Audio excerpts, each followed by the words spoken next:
Ito po ang bago sa La Casa de Rasanen.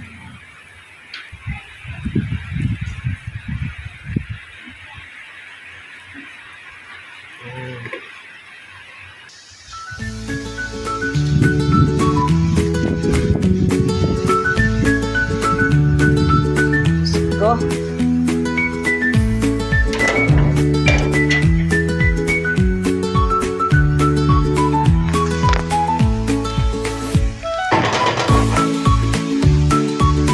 Pala kanina nagkalkal ako dito.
Ayan, isang maulang araw na naman po sa inyong lahat. Good morning, good afternoon. Ayan, magandang hapon po sa inyong lahat. At naimbag na malim kada kayo amin gagayim kinakabsat to. Ayan, ang araw po ngayon ay araw po ng Biyernes. Ayan, may bagyo po, signal number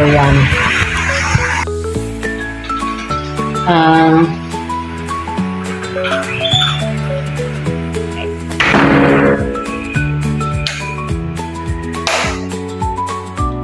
Ito po ngayon ang bago sa aming bahay.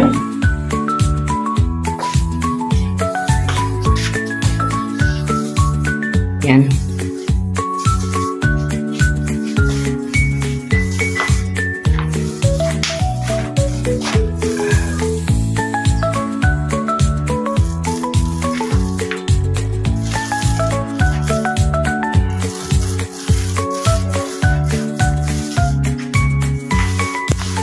Ayan, habang nagpipintura naman po yung aking asawa, ang ginagawa ko naman po ay nililinis ko po yung mga kwarto na hindi na kailangan pinturahan pa. So, ito na po ngayon yung aming room for the next guest. Nandito po ako ngayon sa may pangalawang kwarto, guys. Imamok ko na lang po muna ito para okay ng lahat. Ngayon na retouch na itong dingding.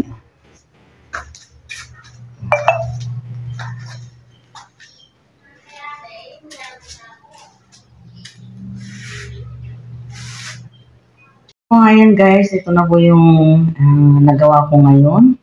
Malinis na po yung sahig. Naayos ko na rin po yung higaan nitong room number 1 po guys. At nalinis na rin po yung electric fan. Ayan. At tayo naman po ay pupunta sa pangalawang kwarto. Ayan. Ganon din po dito guys. Ito. Naayos na rin po yung higaan. Malinis na rin po yung sahig. Nalinisan ko na rin po yung aircon at saka yung electric fan. Yan po yung ginagawa namin dito habang walang guest guys. Nag-general cleaning po kami. Ngayon ang inaayos po ng asawa ko ay itong itong faucet guys. Gumagapang dito yung tubig papunta rito sa may sahig ng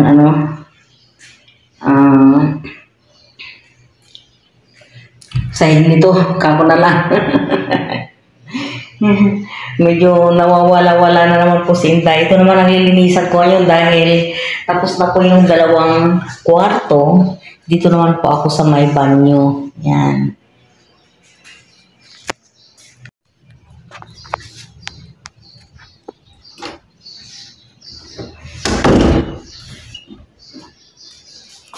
Dahil may ginagawa pa po yung asawa ko pala rito, pupunta naman po tayo dun sa may master bedroom kasi sa tingin ko hindi pa po gagawin ngayon ito kasi nung obserbahan pa lang po eh. Kasi nung nakaraan ho, bumagsak ko yung kisame namin. Tapos ito nagtutubig-tubig ko dito sa may sahig.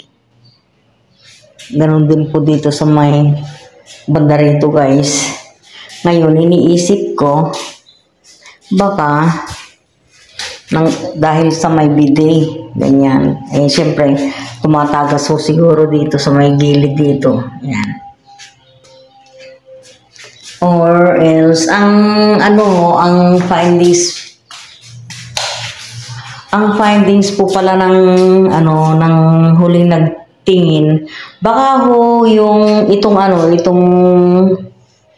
itong bowl ay hindi nakatapat po doon sa butas ng tubo guys, hindi nakatapat. So napapansin ko nga rin po eh, kung napapansin po ninyo itong guhit na ito, baka ito yung tamang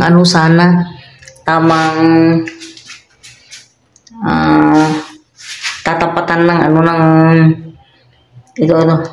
bowl ng CR guys. Kaya pwedeng tama rin ho yung sinasabi nung huling tumingin na baka yung butas ho eh medyo hindi nakatapat doon sa may hindi magkatapat tong butas ng bowl at saka yung butas ng papunta doon sa may sa ibaba kako na lang sa may imbakan ng alam nyo na. Guys, ipapakita ko sa inyo yung pininturahan ng asawa ko kanina. At ito na po, sa wakas tapos na rin. Malinis na rin po yung sahig. Yan. Ang dingding, makintab na rin. Bali, dinoble po niya ito.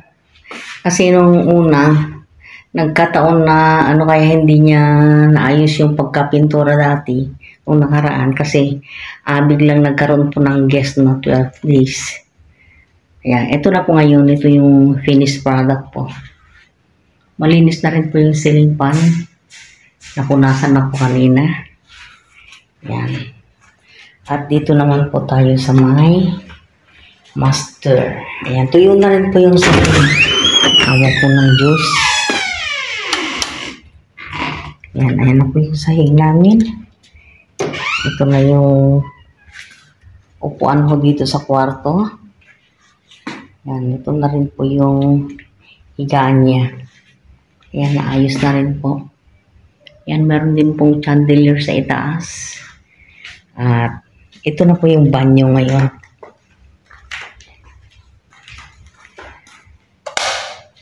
Ayan.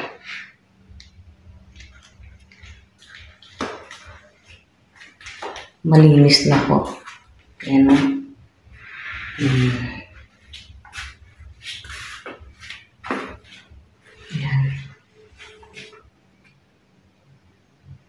Ayan po yung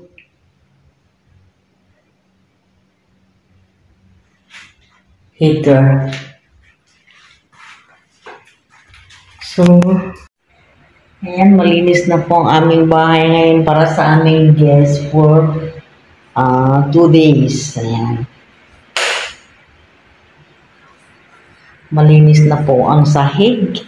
Ang aming dining table, malinis na rin po. Ayan, pasensya na ho, medyo madilim. May bagyo po kasi. At ito na po yung aming living room. Ayos na rin po yung aming kitchen.